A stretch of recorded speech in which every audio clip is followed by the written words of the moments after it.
Mudah-mudahan waktu dan karunia Allah berikan kepada kita tidak kita lewatkan begitu saja, tapi kita manfaatkan dengan sebaik mungkin Bapak Ibu sekalian. Selagi Allah masih memberikan rahmat dan nikmat itu kepada kita sekalian. Kalaulah kita sudah berakhir dalam hidup di dunia ini, artinya kembali kepada Allah, ya nggak ada kesempatan lagi untuk berbuat amal saleh sebagai rasa syukur kita kepada yang sakit, sabar, berdoa agar diberikan kesembuhan oleh Allah, yang sudah dipanggil oleh Allah, kita doakan agar Allah tempatkan di dalam keridhaannya, diampuni segala dosanya. Selawat beriring salam mari pula kita sampaikan kepada Rasulullah Sallallahu Alaihi Wasallam, keluarga dan sahabat beliau sekalian. Mudah-mudahan kita selalu bersemangat, berjuang, berjihad, meneruskan misi Rasulullah dalam menjaga nilai agama syariat yang suci. Mudah-mudahan terus Allah lindungi kita dari berbagai ujian dan cobaan dan fitnah. Bapak Ibu sidang jamaah yang dirahmati Allah, mari sambil kita niat i'tikaf dan mari dengan penuh kesabaran pula kita menempatkan diri beberapa saat, karena Bapak Ibu sekalian duduknya di dalam rumah Allah tentu tidak akan sia-sia. Pasti Allah memberikan sesuatu rahmat dan ridhanya kepada kita sekalian.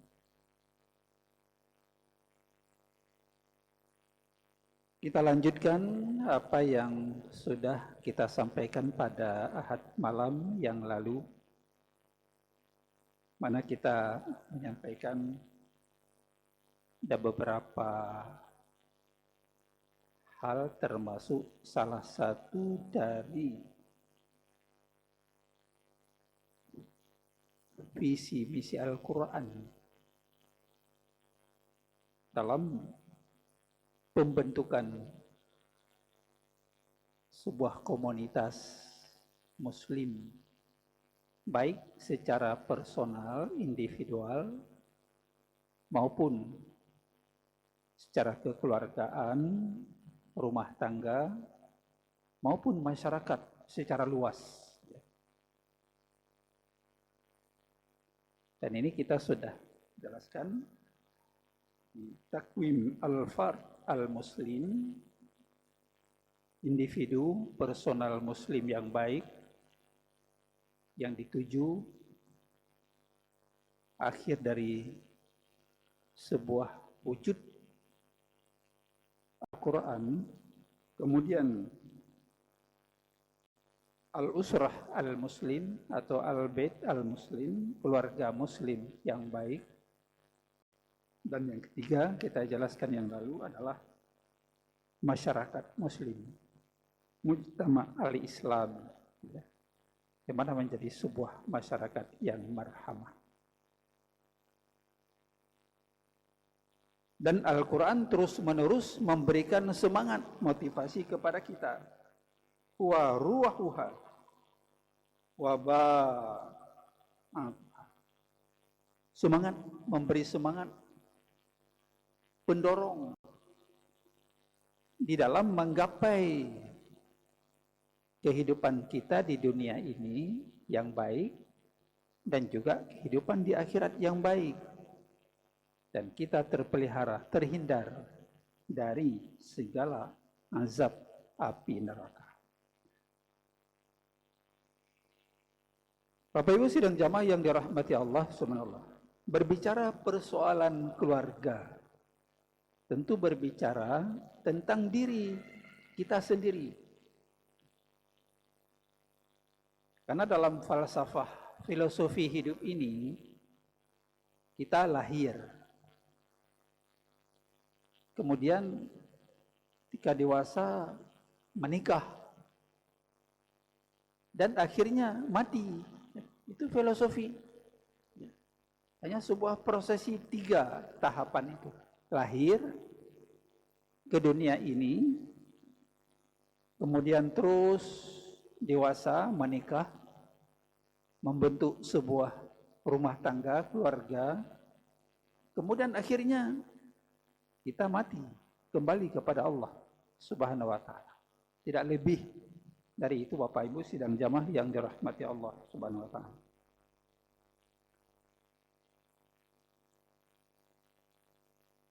Keluarga adalah salah satu mata rantai kehidupan yang paling esensial dalam sejarah peradaban manusia ini. Semua ini kan terbentuk, ada masyarakat kan dari keluarga-keluarga. Ya. Jadi keluarga ini merupakan sentra dalam pembentukan sebuah majtama al-islami secara luas. Makanya keluarga itu penting, harus kuat, ya, mempersiapkan secara matang, ya, sehingga menjadi sebuah keluarga yang tangguh, harmonis, ya, keluarga yang bahagia.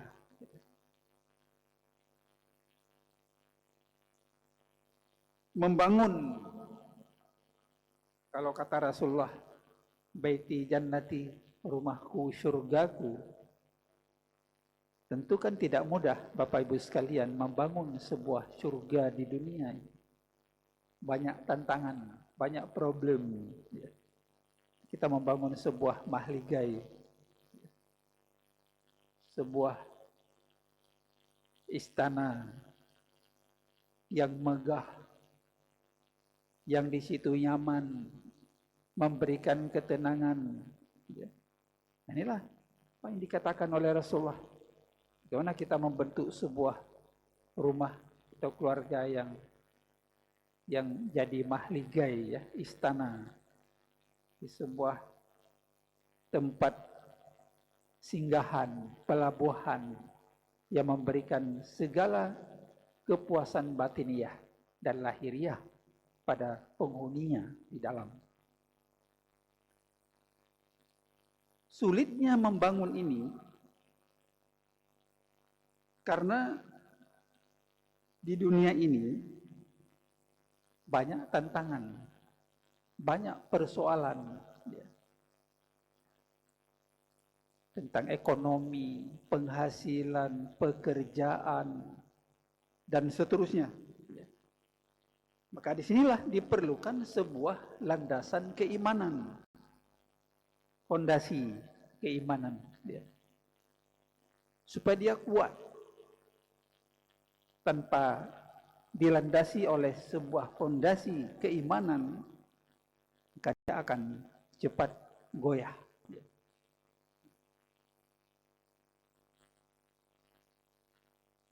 Inilah yang diperlukan oleh sebuah nilai-nilai keislaman yang harus kita perkuat sebelum membangun sebuah rumah tangga. Baik material maupun non-material. Artinya kematangan harus disiapkan. Wahbah Zuhaili dalam kitabnya Fiqh al-Islam, beliau mengatakan dalam juz ke-8 halaman 29, beliau menyebutkan rumah yang dihuni seseorang yang dibangun dengan dana yang kecil, dana yang besar, tak hanya dimaklumi secara fisik, dipahami secara fisik, dimaknai secara fisik, tidak hanya seperti itu. Ada orang membangun sebuah rumah, kata Wahbah Zuhaili, tidak hanya dimaknai secara fisik semata, bukan megah ya. Artinya bukan rumah itu harus megah, ornamennya yang bagus, kamarnya yang luas, gedungnya yang bertingkat, ya. Bukan fisik, bukan dimaknai semata-mata karena fisik, keindahan, tidak. Tapi beliau mengatakan lebih bermakna rumah yang kita bangun kecil atau besar itu dalam makna fungsional. Apa fungsi sebuah rumah? Bukan hanya megah ketika kita lihat oleh mata memandang, ya, indah, ya. Tapi mungkin orang di dalamnya tidak seindah ornamen yang terukir, tidak setenang dengan pandangan mata yang kita lihat orang-orang penghuni di dalam. Makanya kata Wahbah Zuhaili, jangan dimaknai rumah itu dalam pengertian fisik semata, ya. Tapi bagaimana rumah itu jadikan dia bersifat fungsi, berfungsi, fungsional. Artinya dalam membentuk kepribadian anak manusia di dalamnya. Itu yang penting. Kadang-kadang kita hanya indah dari segi penampilan fisik, tapi kosong dari nilai fungsionalnya dalam membentuk isi di dalam suami yang baik, istri yang salihah, anak yang salih dan salihah, qurrata ayun. Ini biasa terlupakan gitu. Inilah awal dari sebuah penyimpangan dari visi dan misi kita. Kepribadian anak manusia, kata Zuhaili, untuk sampai mencapai kedewasaan baligh, hidup mandiri. Ya. Ini peran orang tua, tanggung jawab orang tua di dalam mempersiapkan generasi anak atau zuriat, keturunannya yang baik. Bukan baik juga dalam penampilan, tapi baik dalam arti karakter, karakteristiknya, akhlaknya, cara dia berkreasi, cara melakukan, cara bertindak dalam lingkup akhlakul karimah. Itu akan memberikan sebuah kepuasan batiniah dari setiap orang tua yang melahirkan anak. Bukan hanya mencapai semata kedewasaan seorang anak, tapi seorang anak itu harus dilandasi dengan nilai agama, ad-din. Ada nilai agama, ruh, semangat di dalam hidup berumah tangga ini. Apalagi kalau kita lihat tujuan syariat Allah turunkan ke bumi ini adalah 5. Hifzuddin, menjaga agama. Tapi kalau dalam rumah tangga, siraman rohani, spiritual, yang berbasis Al-Quran, dia itu akan kering. Ya, hebat penampilan, tapi karakternya rusak. Jadi seperti itu. Jadi pertama hifzuddin, kita jaga nilai agamanya. Hifzul mal, kita jaga harta yang kita berikan, kita bawa pulang ke rumah. Tentu harta-harta yang ridha Allah, yang halal, ya. Bukan yang batil, ya, bukan yang haram, ya. Kita jaga selektif. Ini di sini kan semua peran daripada orang tua untuk menjaga ini semuanya, supaya nanti sampai kepada sebuah tujuan akhir gaya,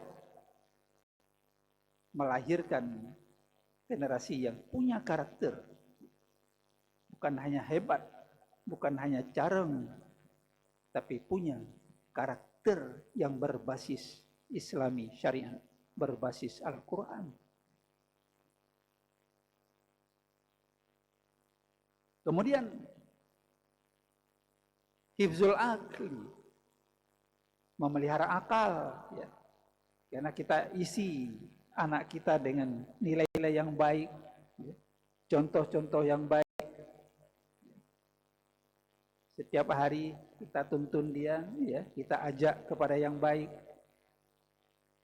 Jangan merusak akal, jangan merokok misalnya. Apalagi terpengaruh dengan yang lebih parah, ya. Miras, sabu-sabu, dan seterusnya. Nah, itulah rumah tangga. Makanya rumah tangga itu bukan hanya dalam arti indah fisik, tapi bagaimana isi di dalam itu kita sekat dari berbagai pengaruh anasir yang tidak baik, tidak masuk ke rumah. Jadi sebuah rumah baiti jannati.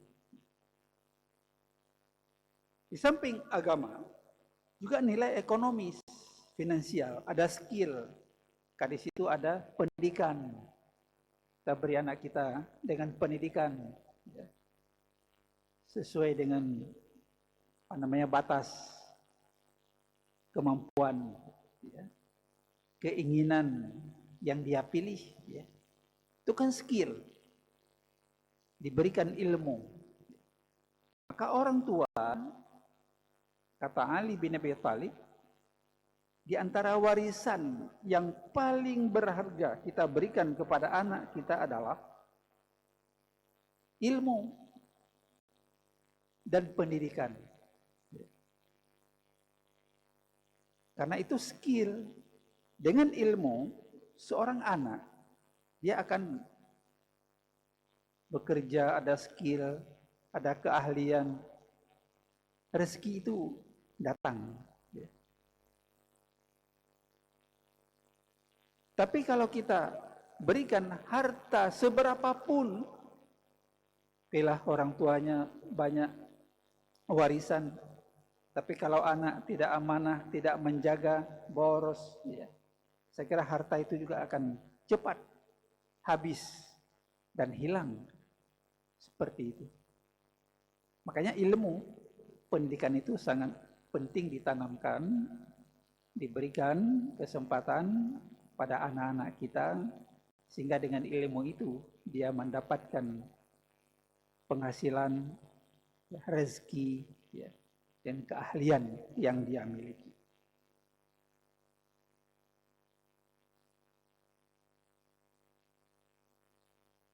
Demikianlah Pak Ibu sidang jamaah yang dirahmati Allah Subhanahu wa taala. Semua ini, kata Wahbah Zuhaili, akan terjalin secara padu dan harmonis, integritas. Ya. Jadi fisik oke, membangun sebuah rumah yang indah, ornamen yang bagus, ya, tertata dengan baik dan sebagainya. Tapi juga fungsionalnya jangan dilupakan.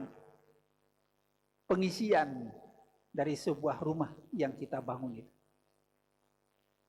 Bapak Ibu hadirin kaum muslimin, inilah yang kita jelaskan yang lalu. Al-usrah. Ada yang mengatakan al-usrah imadul bilad. Biha tahya wa biha tamut. Ada juga dalam muqabbal lain al-mar'atu imadul bilad. Kalau ini al-usrah imadul bilad biha tahya wa biha tamut. Keluarga itu adalah tiangnya sebuah negara. Memperkokoh. Kalau setiap keluarga itu baik, maka masyarakat akan baik, negara juga akan semakin kuat. Keluarga itu tiangnya negara. Di situ, kalau itu baik, dia akan hidup. Dan juga, kalau itu tidak baik, dia akan mati suri. Tidak akan kuat. Cobalah Bapak Ibu, kita membuat komparatif saja. Kalau di mana-mana, di rumah baik, atau tidak baik, lingkungan juga tidak mendukung untuk baik. Di mana-mana kemaksiatan, fahisyah. Fahisyah kalau dalam Al-Quran dimaknai dengan zina, ya. Perbuatan keji atau kemungkaran, mungkar, perbuatan-perbuatan mungkar yang berlawanan, kontradiktif, kontroversi dengan nilai-nilai ajaran syariat Islam dilakukan. Judi, itu kemungkaran. Kalau kemungkaran itu biasanya mudah dilihat. Kalau fahisyah biasanya sulit untuk dilihat oleh mata ini. Tersembunyi dia, dirahasiakan. Jangan orang lihat. Anda ada orang lihat orang berzina.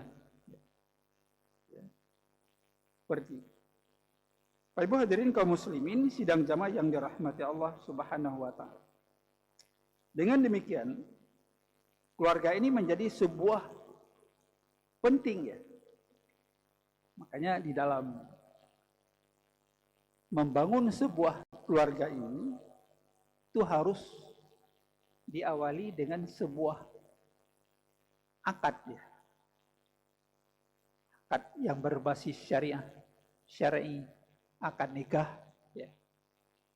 Gak mungkin membangun sebuah keluarga tanpa ada ikatan akad nikah. Itu jadi mesum perzinaan. Inilah indahnya Islam, Bapak Ibu sekalian. Indahnya ajaran Islam, syariat Islam yang Allah turunkan kepada kita sekalian ini. Disinilah hifzun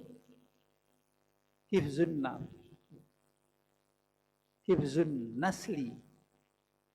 Artinya samping memelihara agama, memelihara akal, memelihara harta, juga syariat ini memelihara keturunan. Gimana kalau kita bayangkan Bapak Ibu, kalau manusia ini jadi seperti hewan saja. Nggak ada lewat lembaga yang sakral ini akad nikah, lahirlah anak-anak yang tidak jelas siapa orang tuanya. Nauzubillah. Dalam kitab-kitab fikih itu sudah panjang lebar dijelaskan, ya. Secara detail tentang bab nikah ini, babun nikah, ya. Secara khusus dibahas tentang bab pernikahan, perkawinan. Dalam kitab-kitab fikih disebutkan akad ini adalah perjanjian antara dua orang laki-laki dan perempuan yang mau menjadi suami istri secara resmi dan sah. Itulah lewat akad.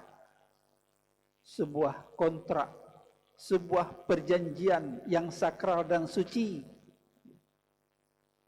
Yang dengan akad itu menghalalkan yang haram. Sebelumnya haram, tapi dengan akad nikah itu jadi halal. Itulah syariat. Akhadtumuhunna bi'amanatillah wastahlaltum furujahunna bi'asma'illah. Seseorang ketika terjadi sebuah akad perjanjian, maka dikatakan oleh Allah misaqan ghalidha. Akad nikah itu sebuah perjanjian yang sangat kuat. Artinya apa? Tidak boleh bubar setelah akad itu. Tidak boleh mudah saja bubar. Makanya membangun sebuah keluarga, rumah tangga, tidak seperti membuka sebuah toko. Kalau kita buka sebuah toko, Bapak Ibu sekalian, kita masukkan barang sepatu misalnya, penuh. Ternyata 3-4 bulan nggak laku. Akhirnya yang pemilik toko robah, ganti barangnya, masuk pakaian, baju. Jadi membangun sebuah keluarga ini tidak seperti itu, tidak sifat error ya. Kalau ini nggak pas, tukar. Islam tidak mentolerir seperti itu. Ganti istri. Oh, ini nggak pas, ganti. 3 bulan lagi, ganti lagi. Bukan itu hakikat dari sebuah pembentukan keluarga di dalam Islam. Akhadtumuhunna bi'amanatillah. Jadi ketika terjadi akad, dia sudah mengambil sebuah amanah. Amanah Allah. Sebelumnya jadi tanggung jawab orang tua. Nah, perempuan misalnya, tanggung jawab wali sebelum dia menikah. Tapi ketika dia menikah, amanah itu berpindah dari wali kepada suami. Itu amanah. Amanah bukanlah ringan. Amanah itu berat, kata Allah. Ketika Allah menawarkan amanah kepada langit, kepada bumi, semua menolak. Pada gunung. Karena berat amanah itu. Tidak mungkin dipikulkan. Fa'ashfaqna. Berat. Jangan untuk saya Allah, kata langit dan bumi. Wa hamal hal insan, tapi amanah itu dipikul oleh manusia. Tapi kata Allah, manusia itu sungguh zalim dan kufur. Sungguh zalim. Tidak amanah. Makanya seorang suami ketika terjadi sebuah akad, tanggung jawab amanah dari wali itu berpindah kepada suami. Makanya suami harus bertanggung jawab dalam semua hal.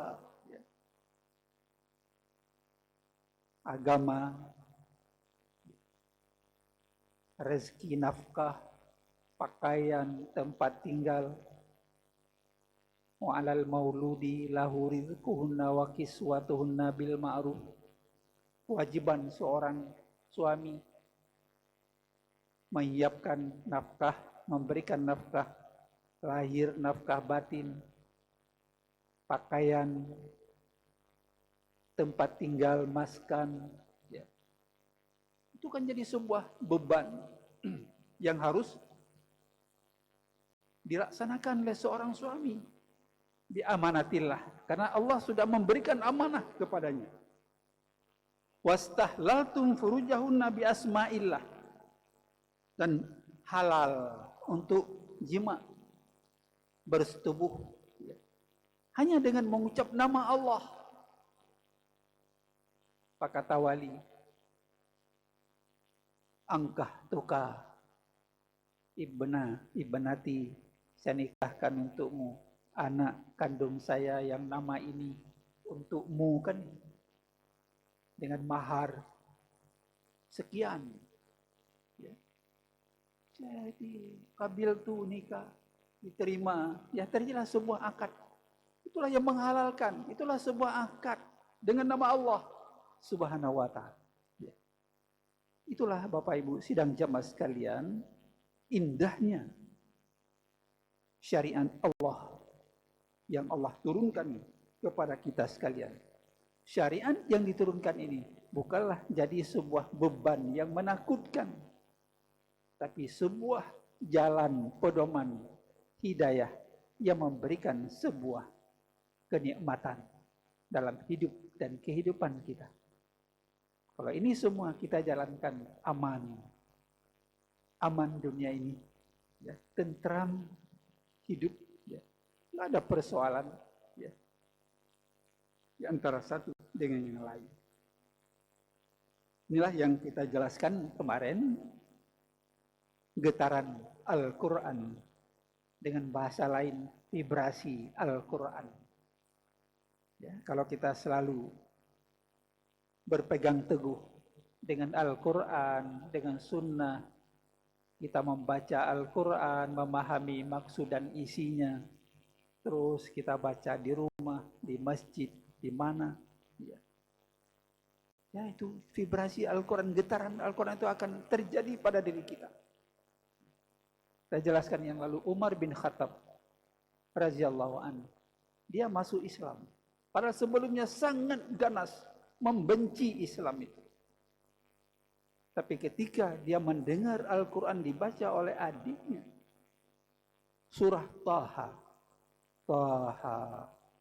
ma anzalna alaikal Qur'ana litashqa illa tazkiratan liman yakhsha. Kami tidak menurunkan Al-Quran itu untuk menyengsarakan manusia ini, bukan. Al-Quran itu bukan untuk menyengsarakan manusia menjadi sempit hidup ini, menjadi susah, bukan. Tapi Al-Quran itu diturunkan jadi tazkirah, peringatan bagi orang-orang yang khasyah, takut pada Allah Subhanahu wa Ta'ala. Jadi senang. Makanya kalau kita rindu cinta Allah, bacalah Al-Quran. Sedang kita baca Al-Quran, tandanya kita cinta, berkomunikasi terus dengan Allah Subhanahu wa Ta'ala. Bapak Ibu hadirin kaum muslimin, sidang jamaah yang dirahmati Allah Subhanahu wa Ta'ala. Karena itu Abdurrahman Al-Jaziri dalam kitabnya Fiqh ala Mazahibil Arba'ah ini menjelaskan beberapa pemaknaan, ya, dari nikah itu sendiri. Menurut beliau, nikah ditinjau dari 3 aspek. Dari 3 aspek makna. Bisa makna lugawi, bahasa, bisa makna usuli, syar'i, dan bisa makna hukum, fiqh, dari aspek fikih. Kalau kita coba buka, ya, ku fiqh ala mazhabil arba'ah. Ya, apa makna mana dari semua ini? Malam ini mungkin tidak kita bisa lanjutkan karena waktu mungkin, ya. Tapi semua ini sangat sangat indah, ya, kalau kita memperjelas, mendalami dari pemaknaan, baik dari pemaknaan aspek logawi, bahasanya, baik nikah itu dari aspek kita lihat dari usuli, dari makna syar'i, maupun dari si aspek hukum, dari segi fikihnya, ya, tentu sangat memberikan sebuah pemahaman yang luas kepada kita sekalian. Kenapa ini semua Allah atur di dalam syariat Allah dan sunnah Rasulullah Sallallahu Alaihi Wasallam. Pak Ibu hadirin kaum muslimin, sidang jamaah yang dirahmati Allah Subhanahu Wa Taala. Mudah-mudahan kita terus akan coba mengkaji ini ya, sesuai dengan prinsip-prinsip yang ditawarkan oleh Al-Quranul Karim, sehingga akhirnya akan memberikan sebuah sistem hidup yang integral antara duniawi dan ukhrawi, dan memberikan sebuah kenikmatan hidup menggapai hasanah di dunia ini dan juga hasanah di akhirat kelak insya Allah. Bapak Ibu hadirin kaum muslimin sidang jamaah yang dirahmati Allah Subhanahu wa taala, demikian untuk malam ini. Insya Allah bila Allah memberikan kesehatan dan umur kepada kita akan lanjutkan pada Ahad malam yang akan datang insya Allah. Terima kasih, mohon maaf. Billahi taufiq wal hidayah. Assalamualaikum warahmatullahi wabarakatuh.